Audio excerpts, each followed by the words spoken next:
The scorching sun burned down on the dusty grounds of the Phoenix Echo training camp, where the newest recruits were gathered for orientation.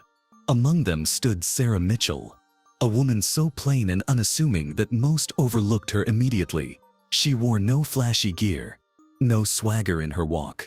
Her movements were reserved, her eyes quietly observant, while others exchanged boasts about their past achievements. Sarah remained silent, standing at the edge of the group. Rick, the loudest and most arrogant candidate, quickly singled her out. What's she even doing here? Did they lose her application at a yoga retreat? His words drew laughter from his crew, and the ridicule began. Sarah didn't flinch, didn't defend herself. She simply lowered her eyes and kept quiet. But her silence only fueled the harassment. During physical drills, Rick would deliberately trip her. At the shooting range, he mocked her stance. "Careful, Grandma.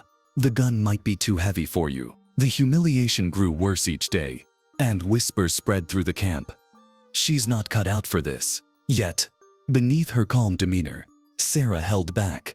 She had faced ridicule before, many times. To her, these were only words, not battles worth fighting. What no one at Phoenix Echo realized was that Sarah had already fought wars. She had lived through fire, shadows, and death, and she carried with her a past that was hidden in plain sight. A truth she never wanted to reveal unless forced.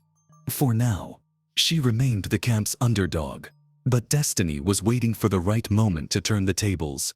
The opportunity came during a routine identity verification exercise, where recruits were asked to confirm their service history. Some bragged about cadet medals, others spoke of minor battlefield experience. When Sarah's turn arrived, the mocking voices grew louder. Maybe she worked in a library? Rick sneered. Oh wait, tea lady, for the army base cafeteria. Laughter erupted around the room. The commanding officer fixed his gaze on Sarah. Recruit Mitchell, state your background. Sarah stood motionless, eyes steady. She said nothing. Rick pressed on, enjoying the spectacle. Maybe she's mute too? Come on, lady. Give us something. Finally, with a calm breath, Sarah reached for her jacket. The room fell into silence as she slid it off, rolling up her sleeve. There, inked across her shoulder, was a black tattoo. A Blackhawk coiled around a sniper scope, sharp and unmistakable. Gasps filled the air. Every soldier in the room recognized it. The Blackhawk insignia wasn't just a tattoo, it was a mark of legacy. The personal symbol of Ghost Viper, the most legendary sniper in modern warfare. Only his hand-picked students bore that mark. The room froze in stunned disbelief. Even Rick's grin faded into pale silence. Then, breaking the tension, a decorated general stepped forward. His voice carried authority, but also respect. Recruit Mitchell, he said, standing tall.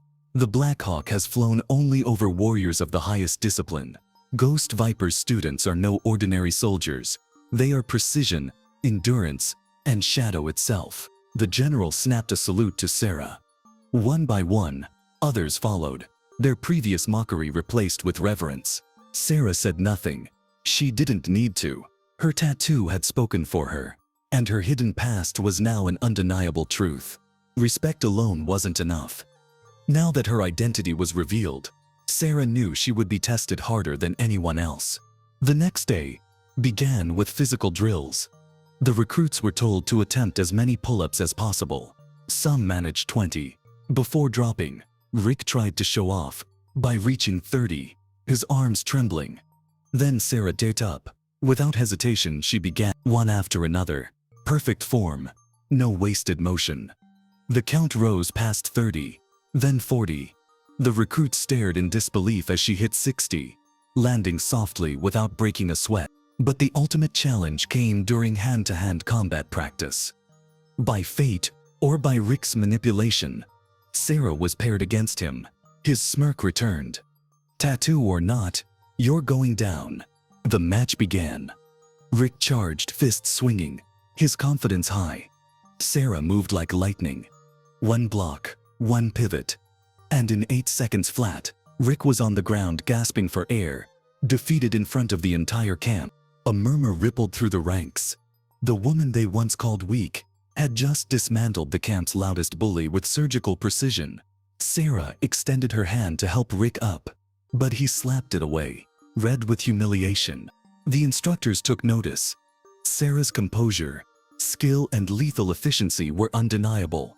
Whispers of her being fast-tracked to a tactical command unit began circulating, but Sarah wasn't there for fame or recognition. She was there to serve, just as Ghost Viper had trained her to let her actions speak louder than her words. Respect grew with every passing day. But Rick's bitterness only deepened.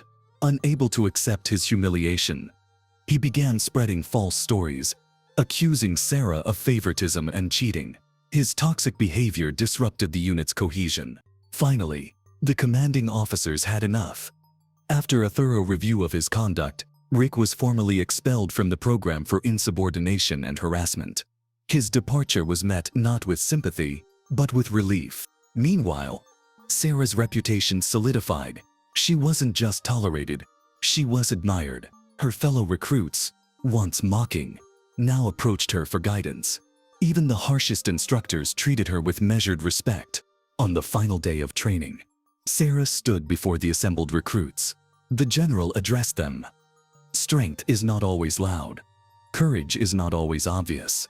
Sarah Mitchell proved that the greatest warriors often walk among us in silence. Sarah didn't smile, didn't bask in the glory. She simply lowered her sleeve, covering the Blackhawk once again. To her, it was never about proving anyone wrong. It was about honoring the training she had received and the mentor who had believed in her when the world had not. As the camp concluded, Sarah was quietly offered a role in a top-tier tactical unit, an opportunity only the elite were given. She accepted with a nod, ready to serve once more.